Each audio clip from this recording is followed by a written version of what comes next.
আসসালামু আলাইকুম। শুধুমাত্র আটা ও আলু দিয়ে বিকেলের জন্য এই নাস্তা তৈরি করে যাকে খাওয়াবেন সেই আপনার কাছে রেসিপি জানতে চাইবে। নাস্তা তো অনেকভাবেই তৈরি করে খেয়েছেন, এভাবে একবার তৈরি করে খেয়ে দেখুন। বিশ্বাস করুন, এত পরিমাণে টেস্টি ছিল যে তৈরি করে না খেলে বুঝতেই পারবেন না। তাহলে চলুন কথা না বাড়িয়ে রেসিপিতে চলে যাই। আমি নাস্তাটি তৈরি করার জন্য প্রথমে এখানে নিয়ে নিব 1 কাপ পরিমাণ আটা এবং তার সঙ্গে দিয়ে দিব সামান্য পরিমাণের লবণ এবং 2 চা চামচ পরিমাণ রান্নার তেল। এখন সবগুলো উপকরণ খুব ভালোভাবে মিশিয়ে নিব। মিশিয়ে নেওয়া হয়ে গেলে অল্প করে করে পানি দিয়ে আমি ডো তৈরি করে নিব। ডোটা বেশি শক্তও হবে না, আবার নরমও হবে না। ডো তৈরি করে নেওয়া হয়ে গেছে। এখন আমি ঢাকনা দিয়ে ঢেকে রেখে দিব 10 মিনিটের জন্য। ফিরে এলাম 10 মিনিট পর। এখন আমি এখান থেকে ছোট ছোট লিচি কেটে নিচ্ছি। আমি 5টা লিচি কেটে নিয়েছি। এখন এভাবে একটু মুড়িয়ে নিব রুটির শেপটা দিয়ে নেওয়ার জন্য। এখন সামান্য পরিমাণ আটা নিয়ে ছোট সাইজ করে 5টি রুটি বেলে নিব। ঠিক এই সাইজ করে আমি রুটিগুলো বেলে নিচ্ছি। আমার রুটিগুলো বেলে নেওয়া হয়ে গেছে। এখন এই রুটির উপর দিয়ে তেল ব্রাশ করে দিব। তেল ব্রাশ করে দেওয়ার পর আমি আবার রুটির উপর দিয়ে দিব ময়দা। এখানে ময়দা অথবা কর্নফ্লাওয়ার যে কোনোটাই দেওয়া যেতে পারে। আমি ময়দা উপর দিয়ে একটু ছড়িয়ে দিব। তারপর উপর দিয়ে আবারও আরেকটা রুটি দিয়ে দিব। আবারও রুটির উপর দিয়ে তেল ব্রাশ করে দিয়ে তারপর আবারও ময়দা দিয়ে দিব। এভাবে 5টা রুটির লেয়ার তৈরি করে নিব। সবগুলো রুটির লেয়ার দিয়ে নেওয়া হয়ে গেলে এখন বড় সাইজ করে বেলে নিব।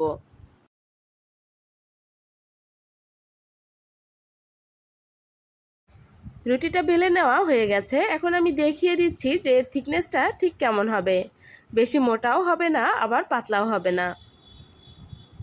এখন চুলায় প্যান বসিয়ে প্যান কিছুটা গরম হয়ে এলে রুটিটা দিয়ে দিব।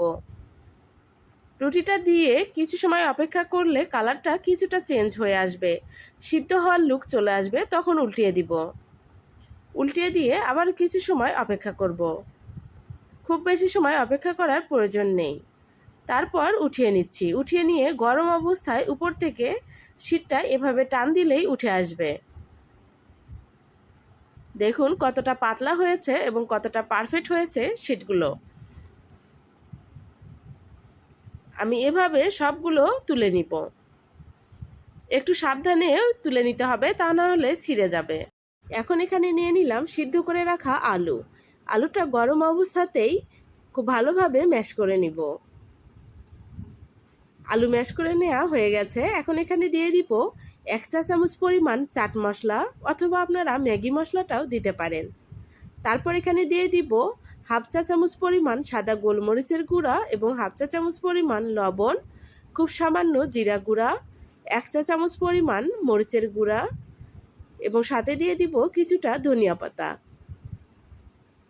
তারপর এখানে দিয়ে দিব পেঁয়াজ বেরেস্তা। পেঁয়াজটা এখানে কাঁচা পেঁয়াজও দিতে পারেন, তবে পেঁয়াজ বেরেস্তা করে দিলে টেস্টটা অনেক ভালো আসে। রান্না একই, কিন্তু সামান্য কিছু পরিবর্তনের কারণে রান্নার টেস্টটা বহুগুণ বেড়ে যায়। তাই কিছুটা ভিন্নতা নিয়ে নতুন কিছু রেসিপি শেয়ার করলাম। সবগুলো উপকরণ খুব ভালোভাবে মিশিয়ে নেওয়া হয়ে গেছে। এখন নাস্তাটা তৈরি করার জন্য রোলটা তৈরি করে নিব। এই জন্য শীটটা নিয়ে নিলাম। এখন শীটের উপর দিয়ে দিব আলু। আমি যে আলুটা মেখে রেখেছি সেই আলু। সম্পূর্ণ শীটে আলুটা বিছিয়ে দেওয়ার পর এখন এর উপর দিয়ে দিব আরেকটি শীট। আরেকটি শীট দিয়ে একটু সমানভাবে বসিয়ে দিব। তারপর এক পাশ থেকে নিয়ে এভাবে মুড়িয়ে দিব। মুড়িয়ে দেওয়ার পর এখানে আটা এবং পানি দিয়ে মিশ্রণ তৈরি করে রেখেছি, সেই মিশ্রণটা দিয়ে দিচ্ছি। এটা মূলত সিল করার জন্য দিয়ে দিচ্ছি, যেন খুলে না আসে। এখন চাকু দিয়ে এভাবে ছোট ছোট করে কেটে নিব।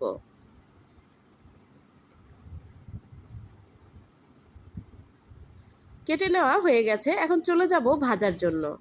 তার আগে এখানে একটি তরল তৈরি করে নিব। তরলটা তৈরি করার জন্য আমি এখানে নিয়ে নিলাম 1/2 কাপ পরিমাণ আটা, তার সঙ্গে দিয়ে দিব স্বাদমতো লবণ এবং 2 চা চামচ পরিমাণ তিল, সাদা তিল, কিছু ধনিয়া পাতা এবং দিয়ে দিব পানি। আর সবগুলো উপকরণ খুব ভালোভাবে মিশিয়ে নিব। মিশিয়ে নেওয়া হয়ে গেলে এখন নাস্তাটা দিয়ে কোট করে নিব। এভাবে সবগুলো নাস্তা কোট করে নিয়ে ভেজে নিব। ভেজে নেওয়ার জন্য এখন চুলায় প্যান বসিয়ে পর্যাপ্ত পরিমাণ তেল দিয়ে নিয়েছি। তেলটা ভালোভাবে গরম হয়ে এলে তারপর নাস্তাগুলো দিয়ে দিব। কিছু সময় অপেক্ষা করার পর দেখা যাবে কালারটা অনেকটাই চেঞ্জ হয়ে আসবে এবং উপরে ভেসে উঠবে। ঠিক সে পর্যায়ে এসে নাস্তাগুলোকে উল্টিয়ে দিব। একটু সময় নিয়ে ভেজে নিলে নাস্তাগুলো অনেক ক্রিস্পি হবে। আচ্ছা, আপনারা চাইলে কিন্তু শুধু রুটি তৈরি করেও এই নাস্তাটা তৈরি করে নিতে পারেন। তবে এই নাস্তাতে যে পরিমাণে টেস্ট পাবেন ওই টেস্টটা কিন্তু আপনি ওই নাস্তাতে পাবেন না। তাই একটু ঘুরিয়ে নাস্তাটা তৈরি করা, যেন টেস্টের পরিমাণটা অনেক গুণ বেড়ে যায়। আমি বলবো এভাবে একবার ট্রাই করে দেখতে পারেন। এভাবে কয়েকবার উল্টিয়ে পাল্টিয়ে নাস্তাগুলোকে ভেজে নিলেই হবে। আমি একটু সময় নিয়ে নাস্তাগুলোকে ভেজে নিয়েছি। যদি আপনারা চান আরও বেশি ভেজে নেবেন তাও ভেজে নিতে পারেন। কালারটা ব্রাউন কালার করেও ভেজে নেওয়া যেতে পারে। এখন নাস্তাগুলোকে উঠিয়ে নিলাম। উঠিয়ে নেওয়ার পর দেখুন কতটা লোভনীয় লাগছে এই নাস্তাগুলো। দেখতে যেমন হয়েছে লোভনীয়, খেতে হয়েছে তার থেকেও অনেক বেশি টেস্টি। আমি বলবো একবার এভাবে তৈরি করে দেখুন। আপনার পরিবারের সকলকে অবাক করে দেওয়ার মতো একটা রেসিপি।